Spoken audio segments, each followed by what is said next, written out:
After 6 years, my college soccer journey has come to an end. Today, I tell you the story.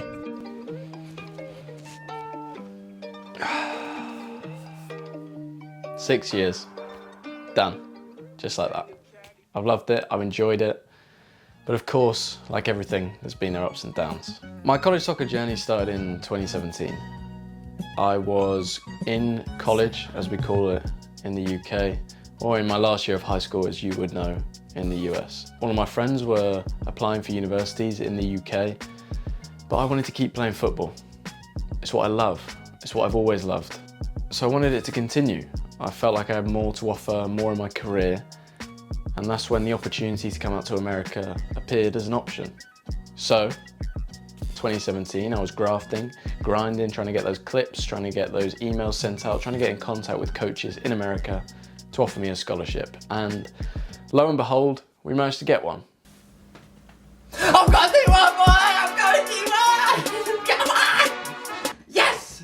So January 18, literally 4 weeks before I got the offer, I'm out in America, starting my college soccer journey in Missouri, a state that I had never heard of before. It was a switch up to my life.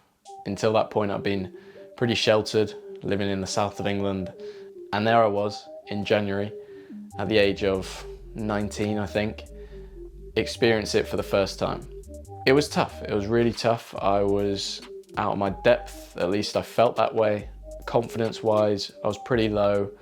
I'd come into a situation where a lot of the other internationals, a lot of the other English lads had come from academy backgrounds, and that was something that I had never done. So I had that imposter syndrome, you know, rattling around my head, and at the age of 19, it's very tough to have a really strong mental state. However, I went home in the summer and came back near the end of the summer to the captain's practice. Honestly, it was one of the best summers of my life. I spent a month in the sun in Missouri that is ridiculous, always hot.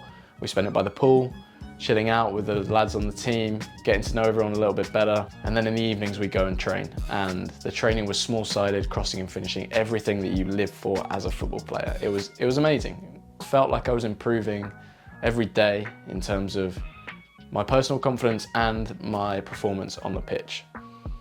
So going into the fall, I was pretty confident that I could prove myself, I could be part of that team. Unfortunately, it wasn't to be. I think we had 3 games where the coach was going to test out the players, see who he wanted, but I didn't play in any of those 3 games. Got to the end, and the coach talked to me and he said, yeah, look, you're cut for this season. Now just think about that for a second. I've come out early to try and prove myself to be a part of the team for the fall, but I found myself now in a situation where I was no longer a student athlete, I was a student. And my dream less than a year earlier had been to come out to America and improve my footballing career alongside my academics. Now I was in a situation where I was alone. I was not allowed to train with the team. I was in a really tough place. And mentally it took a toll. Fortunately enough, I had a roommate. We'd just vent, we'd just get it out. That frustration about being in similar situations, both being internationals, both not really having the time we thought we were gonna when we signed up for it. But that helped me a lot, and I believe it helped him a lot get through that and sort of ride that wave of disappointment that was going on. So throughout that semester I trained on my own. I did my schoolwork, I knuckled down, I was out there with the ball, with my fitness, strength training. I was doing it all on my own to try and make sure I came back that following year to make an impact, to prove to the coaches, look, you've done it once, but it's not happening again. I'm gonna be a part of this team. So the spring semester rolls round for 2019, my second year in the States, or at least the beginning of it, and I wasn't really given a chance. And I say I wasn't really given a chance, and you might think, oh yeah, whatever. I'll tell you a situation I was in. There was a day when I came to training, and I was a linesman for the entire training session. Quite soon after, I made the decision that, look, if you're not gonna give me a look, if you're not give me opportunities to play, then that's it, I'm done. And honestly, one of the hardest decisions I've ever made. I no longer play for Missouri State men's soccer team, not that I ever did really. like I said, I've come to America to improve my football career, improve on and off the field, and live an experience that, you know, a lot of people won't ever do. And I found myself in a situation where I was at an all-time low, confidence-wise, for my footballing ability. I was not enjoying myself, away from family. It was really tough. And I leaned on those pillars of support. I leaned on my friends, like I said, talking to my roommate. I leaned on my family, who helped me massively throughout it. And I leaned on my girlfriend as well. And I wasn't sure if I was going to continue. At that point, my headspace was genuinely at one of, this is the end. This is the end of my football career. And that may sound silly from where we're sitting now, what we're looking back on, but that was where I was at. Fortunately, something happened. I'm going to be transferring to a different university to go and play soccer. I was contacted by the coach at Drew University, and he said, look, you've obviously got some ability, you've been at a Division 1 school, come down to a session, we'll give you a little look, I need a left back, we'll get you in. Unfortunately, they didn't have any scholarship available for that fall, so I couldn't just switch directly over in the summer. So again, I missed a fall. So at this point, going into January of 2020, I've been in America for 2 full years and I haven't played a single competitive minute. Now, if somebody was telling me, go to America, it's a great experience, it's a good idea, it's an opportunity that you may never ever get again, and then they hear this beginning to the story, they might think, yeah, right, okay, but trust me, it gets better. It gets worse first, but then it gets better. I've moved over to the new university. I'm bedding myself in. It's a smaller university, a closer, tight-knit community. I found new friends along with my old friends who are still in the same city. Things can never be straightforward, can they? C19 2020 came along and took away, for the 3rd year running, an opportunity for me to play competitive football in the USA. I was actually quite fortunate. Being in America, being in a state like Missouri, the guidelines on, you know, social distancing, on your friendship bubble or whatever they called it, was pretty lax, and those of us that remained in Missouri spent that time socializing, about getting to know each other a lot better. It enabled me to be a normal university student, to enjoy normal things like that. So, you know, every cloud has a silver lining. Anyway, back to the story. The beginning of year 4. This should be my senior year. This should be the end of it. This should be my final hurrah, but it's my first. It's my first year of competitive soccer at the college level, and because of what had previously happened with C19, it meant that we were playing spring and fall, back-to-back seasons. It was amazing. I loved it. I loved every second of it. I grew really close with the members of the team.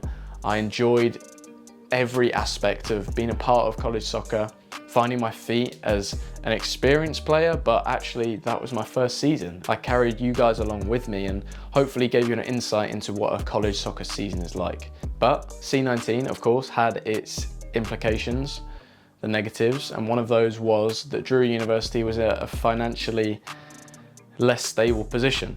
Grad students weren't going to be offered as much scholarship. It wasn't to be. I had to start looking elsewhere, and in the fall it became pretty stressful. I was trying to find a new school that would offer me a scholarship so that I could go on and do my master's program. Fortunately, it happened to come about through the help of SSUSA, and I managed to find a university that was willing to give me a scholarship. It's time to make the big announcement. The university that I'm going to be attending for the next 2 years and gaining a master's degree, an MBA in business administration, is Missouri Baptist University. I ended the 2021 season by knowing what was next. I knew that in 2022 I'd start a fresh page to this chapter at Missouri Baptist University. But with everything, every transition, it has its little blips. I had to move across the state. I was still in Missouri, still am in Missouri, but I had to move 3 hours away from good friends, good relationships that I built, and it was a bit of a scary time for me. My anxiety was higher than normal coming off the back of C19. I think a lot of people's were, but I was going into a new locker room, a new changing room, a new dressing room, a new team, a new coach, new people to understand, a new environment to be a part of. And I had to take it by the scruff of the neck and really go for it because I only had 2 years left. I really went for it. In the spring of 2022, my first semester at Missouri Baptist University, every single day, without fail, I would stay after training and practice my set pieces, my free kicks, my crossing, all these sort of little things that I wanted to look back on my career and go, yeah, you went for it, you committed to that. So at the end of my first season at Missouri Baptist University, we'd achieved some big things, but there were still targets that we wanted to achieve that we thought we could have done better with. Looking on to the final year of my college soccer career, that was 2023, I had personal targets and team targets that I wanted to achieve. Again, the dynamic changed. Between fall and spring semester, I became the new captain of the team. So to try and fill those shoes was a tough task. And in the spring, it was really tough. There were, people fighting back against the new authority, whether they want to admit it or not. And being a captain, there's even added responsibility to not just make sure that you perform, but also to keep cohesiveness within the group, to keep people on the same page, to boost the team morale where you can and when you can. And it was tough. It was really tough, but something that I will forever remember and be ever grateful to have captained a team like that. There are so many individuals within that team that I'm so fortunate to have been able to captain, to have on the team. We achieved some amazing things. We experienced some fantastic things, such as going to Miami as a team. The away trips that we had were pretty brilliant as well, and I really enjoyed it. It was tough in terms of the leadership aspect of it, but I felt I did my best. And to be honest, looking back on the season, that is what I've got to say about it. I gave it my all, I gave it my best, and I can walk away with my head held high. It's pretty amazing what we've achieved despite the setbacks, the roller coaster ride that is football, that has been my college soccer career. Is pretty ridiculous to think that I'd be sitting here and saying I've enjoyed it, despite the fact that in the first 3 years I didn't play a competitive game. It's weird how life works, but it does have a way of evening itself out. And now I'm here today in the position that I'm in, with you guys, with a community that we've built. And honestly, I wouldn't change it. Just stay tuned for what's next, because there is a next. There is a new chapter, and it's something that you guys are going to be really excited about. Stay tuned, guys. Remember, do it for the love of the game. Peace.